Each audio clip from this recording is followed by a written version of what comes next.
Dear students, मैं सौरभ सिंह, प्रवक्ता diet Sonbhadra, आप सभी लोगों का मेरे इस वीडियो क्लास में पुनः एक बार फिर से स्वागत है। डियर स्टूडेंट्स, मैं आज से आपके विज्ञान पाठ्यक्रम के अंतर्गत एक नया अध्याय शुरू करने जा रहा हूँ, जीवन की क्रियाएं यानी कि लाइफ प्रोसेसेस। इस अध्याय के अंतर्गत जीवन की क्रियाएं या लाइफ प्रोसेसेस क्या होती हैं, इसके बारे में चर्चा करूंगा। तो स्टूडेंट्स, आपने देखा ही होगा कि इस प्रकृति में दो तरह की वस्तुएं पाई जाती हैं या दो तरह की चीज़ें पाई जाती हैं। एक प्रकार की वे चीज़ें हैं जो अपने आप गति करती हैं, जिनको भोजन, वायु और जल की आवश्यकता होती है, जिनका अपने आप ही वृद्धि एवं विकास होता है, जो अपने आसपास के परिवर्तनों के प्रति क्या करते हैं, प्रतिक्रिया करते हैं या रिएक्शन करते हैं। जैसे ठंड लगती है हमको तो हम क्या करते हैं, स्वेटर पहन लेते हैं। गर्मी लगती है तो हम पंखा चला लेते हैं। मच्छर काटता है तो मच्छर को हम हाथ से मार के भगाते हैं। ये सब क्या है, रिएक्शंस हैं। वातावरण में जो परिवर्तन हो रहे हैं उसके प्रति क्या है, प्रतिक्रिया है हमारी। उसी प्रकार से अपने शरीर से अपशिष्ट पदार्थों को निकालते हैं। अपशिष्ट पदार्थ वे पदार्थ होते हैं जिनका शरीर के लिए कोई उपयोग नहीं होता है। उसी प्रकार से वे जो चीज़ें हैं प्रजनन करते हैं या संतानोत्पत्ति करते हैं या बच्चा पैदा करते हैं। तो हमारा कहने का मतलब है कि इस प्रकृति में दो प्रकार की चीज़ें पाई जाती हैं, वस्तुएं पाई जाती हैं जो गति करते हैं, जिनको भोजन, वायु, जल की आवश्यकता होती है, जिनका वृद्धि में विकास होता है, जो परिवर्तनों के प्रति प्रतिक्रिया करते हैं, अपशिष्ट पदार्थों को निकालते हैं, प्रजनन करते हैं।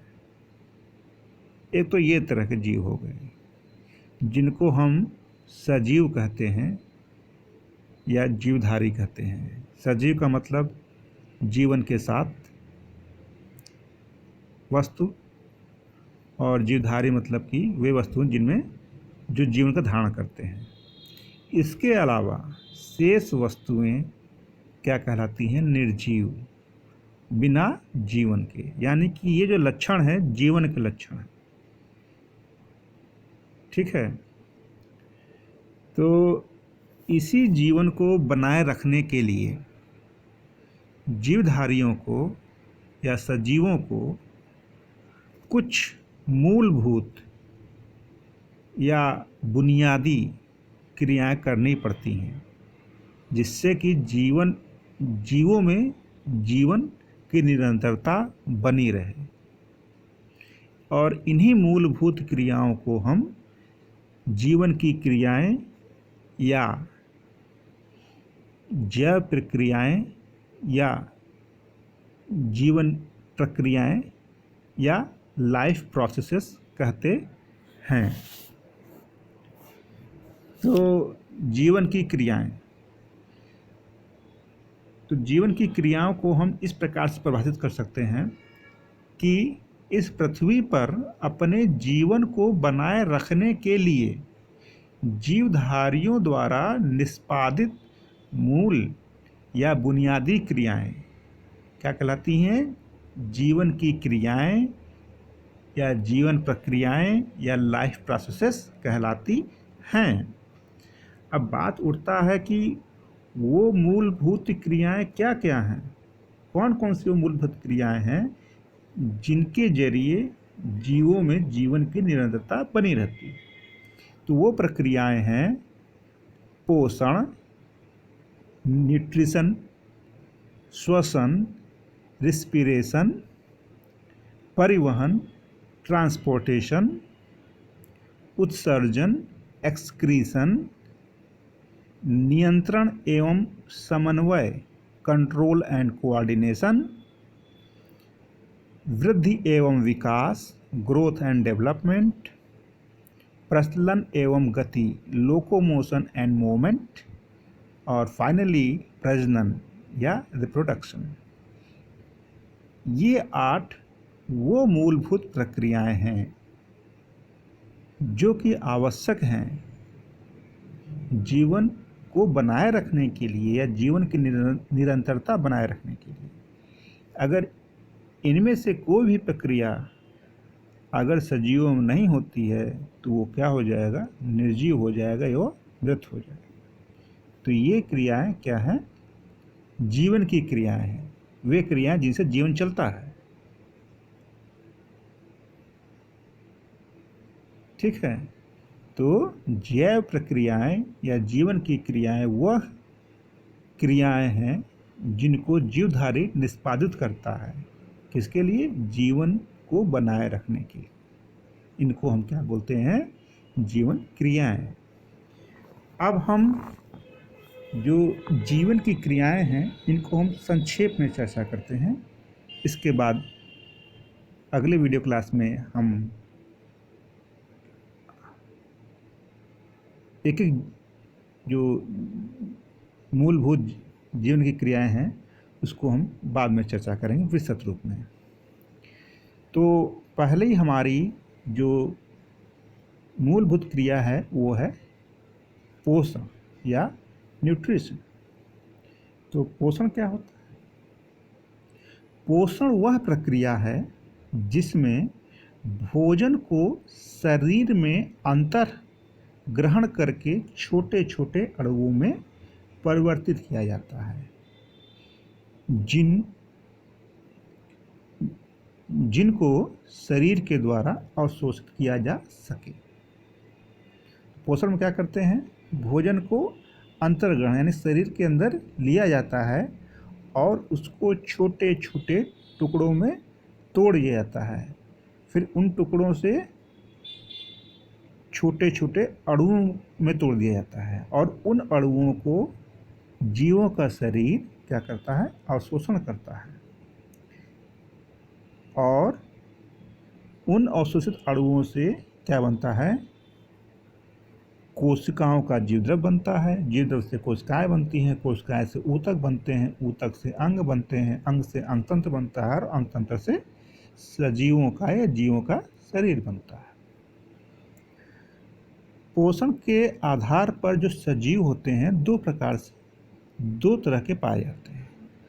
एक वो होते हैं जो स्वपोषी होते हैं, एक वो होते हैं परपोषी होते हैं।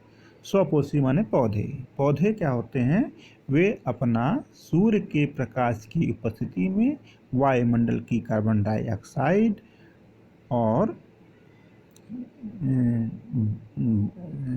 कहते हैं जल की सहायता से क्या करते हैं, कार्बोहाइड्रेट्स का निर्माण करते हैं। कार्बोहाइड्रेट क्या है, वो भोजन है और उसी भोजन को क्या करते हैं, जो परपोषी पौधे होते हैं, परपोषी जो जीव होते हैं, उनको ग्रहण करते हैं। तो परपोषी सजीव कौन होते हैं, वे जो कि अपना भोजन पौधों से प्राप्त करते हैं या अन्य जीवों को मार करके प्राप्त करते हैं। तो पोषण के आधार, पोषण वह प्रक्रिया है जिसके अंतर्गत हम क्या करते हैं, भोजन को शरीर के अंदर ग्रहण करते हैं, फिर उसको क्या करते हैं, छोटे छोटे टुकड़ों में, फिर अणुओं में तोड़ देते हैं जिससे कि हमारा शरीर ग्रहण कर सके। पोषण के आधार पर सजीव दो प्रकार के होते हैं, ऑटोट्रॉफिक यानी कि स्वपोषी, हेटरोट्रॉफिक यानी कि परपोषी। ठीक है, अब हम बात करते हैं दूसरी जो मूलभूत क्रिया है जीवन के लिए, वो है श्वसन या रेस्पिरेशन। तो श्वसन क्या होता है? श्वसन वह प्रक्रिया है जिसमें शरीर द्वारा अवशोषित भोजन से विभिन्न जैव प्रक्रियाओं को संपादित करने के लिए ऊर्जा प्राप्त की जाती है। हमने बताया कि पोषण में क्या करते हैं, भोजन को हम अवशोषित करते हैं। अवशोषित जो भोजन होता है उसको हम क्या करते हैं, श्वसन की प्रक्रिया में यूज करते हैं। किसके लिए? ऊर्जा उत्पादन के लिए। वो ऊर्जा क्या होता है? जीवन की जो विभिन्न मूलभूत क्रियाएं होती हैं उनको संपादित करने के लिए। जैसा कि आप जानते हैं कि कोई भी क्रिया के लिए ऊर्जा की आवश्यकता आती है। तो ये ऊर्जा कहाँ मिलती है? ये कहाँ से मिलती है? भोजन से मिलती है या पोषण से मिलती है। तो श्वसन में क्या करते हैं, हम अवशोषित भोज्य पदार्थ से ऊर्जा प्राप्त करते हैं। ये कैसे प्राप्त होता है? इसको हम जानते हैं कि माइटोकॉन्ड्रिया में ये प्रक्रिया होती है। तो माइटोकॉन्ड्रिया क्या करता है, जो संचित भोज्य पदार्थ है उनको वो कन्वर्ट करता है ग्लूकोज में। कार्बोहाइड्रेट को हम ग्लूकोज में चेंज करते हैं, वसा को हम क्या करते हैं, ग्लूकोज में चेंज करते हैं। और वो ग्लूकोज का वायुमंडल की ऑक्सीजन की सहायता से ऑक्सीकरण करता है, जिससे क्या होती है, कार्बन डाइऑक्साइड और अपार मात्रा में ऊर्जा उत्पन्न होती है। उसी ऊर्जा को माइटोकॉन्ड्रिया एटीपी के रूप में संचित कर देता है और वो एटीपी क्या होता है, माइटोकॉन्ड्रिया से निकल करके विभिन्न जैव प्रक्रियाओं को संपादित करने के लिए यूज किया जाता है, उसका प्रयोग किया जाता है। तो श्वसन वह प्रक्रिया है जिसमें क्या हो सकता है, अवशोषित भोजन का ऑक्सीकरण करके ऊर्जा प्राप्त की जाती है। इस प्रक्रिया में वायुमंडल से ऑक्सीजन ली जाती है, जिसके फलस्वरूप भोजन का ऑक्सीकरण होता है, जिससे क्या होती है, ऊर्जा और कार्बन डाइऑक्साइड उत्पन्न होती है। अब हम बात करते हैं परिवहन की या ट्रांसपोर्टेशन की। तो परिवहन क्या है? सजीवों के अंदर होने वाली वह प्रक्रिया जिसके द्वारा शरीर के एक अंग में निर्मित अथवा अवशोषित पदार्थ शरीर के दूसरे अंगों में पहुंचाया जाता है। शरीर के दूसरे अंगों में पहुंचाया जाता है, ठीक है। तो परिवहन वह प्रक्रिया है जिसके द्वारा शरीर के एक अंग में निर्मित अथवा अवशोषित पदार्थ शरीर के दूसरे अंगों में पहुंचाया जाता है। जैसे हमारा जो परिवहन तंत्र है क्या है, उसमें रक्त होता है। रक्त क्या करता है, फेफड़ों द्वारा अवशोषित कार्बन डाइऑक्साइड को रक्त क्या करता है, शरीर के विभिन्न अंगों में पहुंचाता है और विभिन्न अंगों की कोशिकाओं में उत्पन्न कार्बन डाइऑक्साइड को रक्त अवशोषित करके वो फेफड़ों के पास लेके आता है। तो ये क्या है, ट्रांसपोर्टेशन है। उसी प्रकार से अंतःस्रावी ग्रंथियों द्वारा उत्पन्न हार्मोन्स को भी क्या करता है, जो रक्त होता है, अवशोषित करके शरीर के विभिन्न हिस्सों में पहुंचाता है, ठीक है। उसी प्रकार से पोषण के दौरान छोटी आंत में क्या होता है, वो क्या करता है, वो छोटे छोटे अणुओं को अपने अंदर अवशोषित करके वो शरीर के विभिन्न अंगों की कोशिकाओं तक पहुंचाता है। तो ये उदाहरण हो गए परिवहन के। परिवहन जानने के परिवहन प्रक्रिया है जिसके द्वारा शरीर के एक अंग में निर्मित अथवा अवशोषित पदार्थ शरीर के दूसरे अंगों में पहुंचाया जाता है। फिर अगला हमारा जो मूलभूत जीवन की क्रिया है वो है उत्सर्जन। उत्सर्जन वह प्रक्रिया है जिसमें शरीर की कोशिकाओं में उत्पन्न अपशिष्ट पदार्थ को शरीर के अंगों से बाहर निकाला जाता है। तो अपशिष्ट पदार्थ वे पदार्थ होते हैं जो शरीर के काम लायक नहीं होते हैं, बल्कि वो हानिकारक होते हैं। जैसे श्वसन की प्रक्रिया में क्या होता है, कोशिकाओं में कार्बन डाइऑक्साइड बनता है।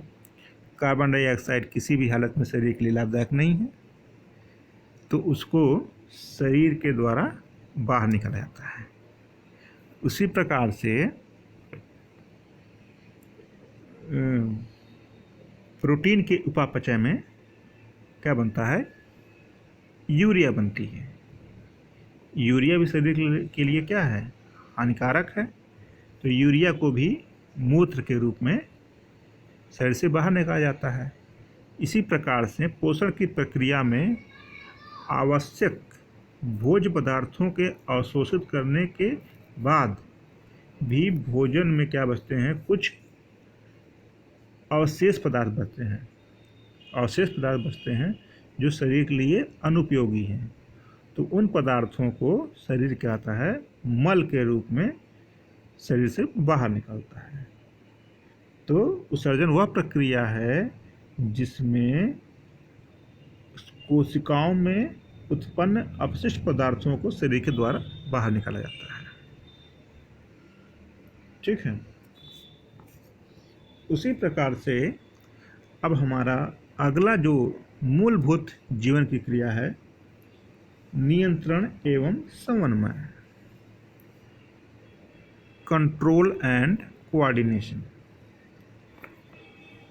यह वह प्रक्रिया है जो जीवधारियों को उनके चारों ओर परिवर्तनशील वातावरण में जीवित रहने के लिए सहायता करती है। ठीक है। यानी कि कंट्रोल एंड कोऑर्डिनेशन वह प्रक्रिया है जो जीवधारियों को उनके चारों ओर परिवर्तनशील वातावरण में जीवित रहने के लिए सहायता करती है। फॉर एग्जाम्पल,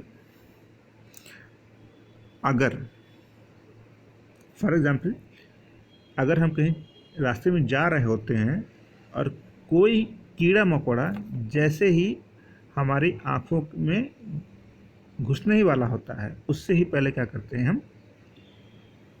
हैं, अपने पलकों को हम बंद कर लेते हैं। ठीक है। तो वातावरण परिवर्तन हुआ कि कीड़ा आया वातावरण में, अगर वो कीड़ा घुस जाता तो हमारे आँखों को नुकसान पहुंचाता। तो उसे घुसने से पहले ही क्या हो गया, हमारी आँखों के ऊपर जो पलकें हैं वो बंद हो जाती हैं, जिससे कीड़ा आँखों में नहीं जाने पाता है। तो ये क्या है, कंट्रोल है। तो ये जो कंट्रोल और कोऑर्डिनेशन जो होता है सजीवों में, वो मुख्यतः तंत्रिका तंत्र और हार्मोन्स के द्वारा संपादित किया जाता है। उसी प्रकार से जैसे रात को हम सोए रहते हैं, फिर भी हम मच्छर काटते रहते हैं, हमें पता नहीं चलता है, फिर भी क्या करता है, हाथ ऑटोमेटिक मच्छर को भगाते रहते हैं।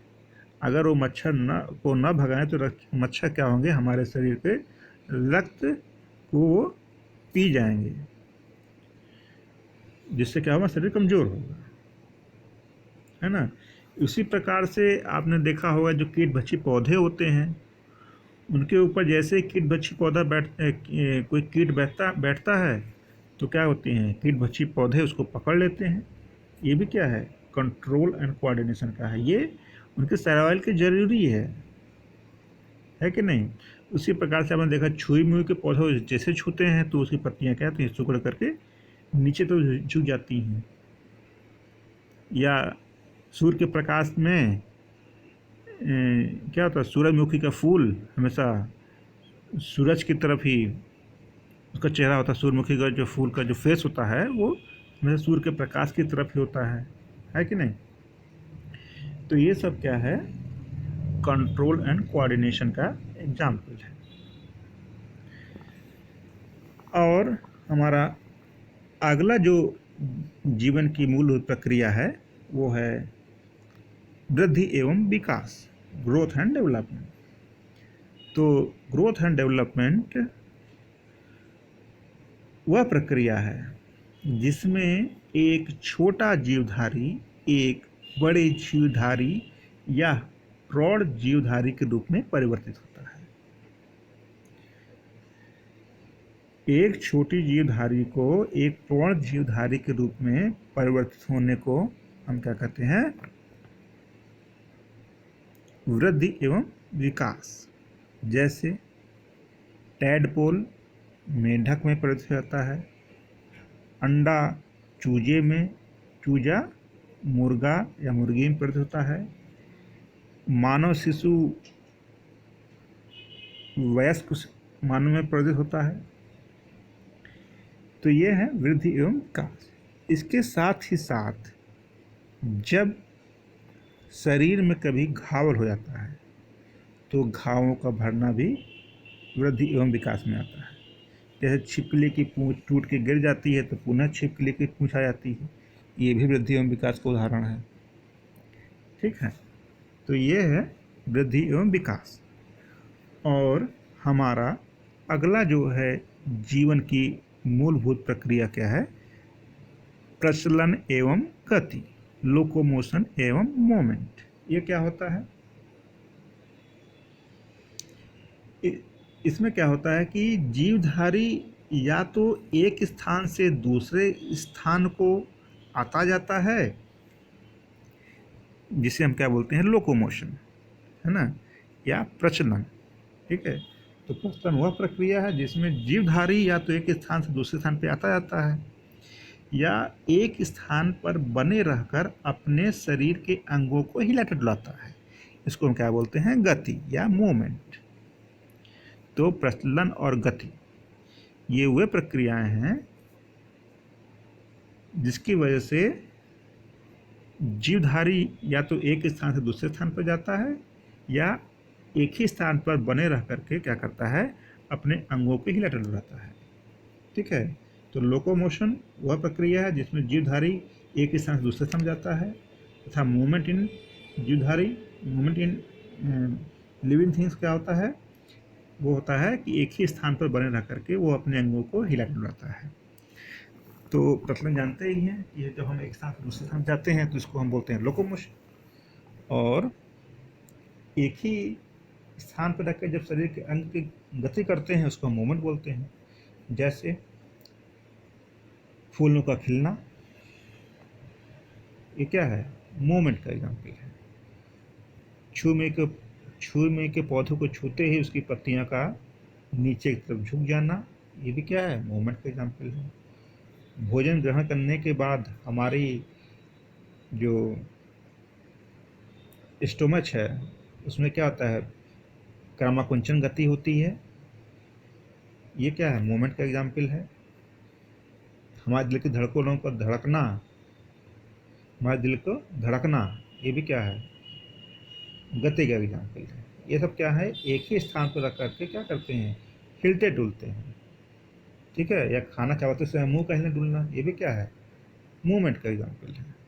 ठीक, और नेक्स्ट और फाइनल जो मूलभूत जीवन की क्रिया है वो है प्रजनन।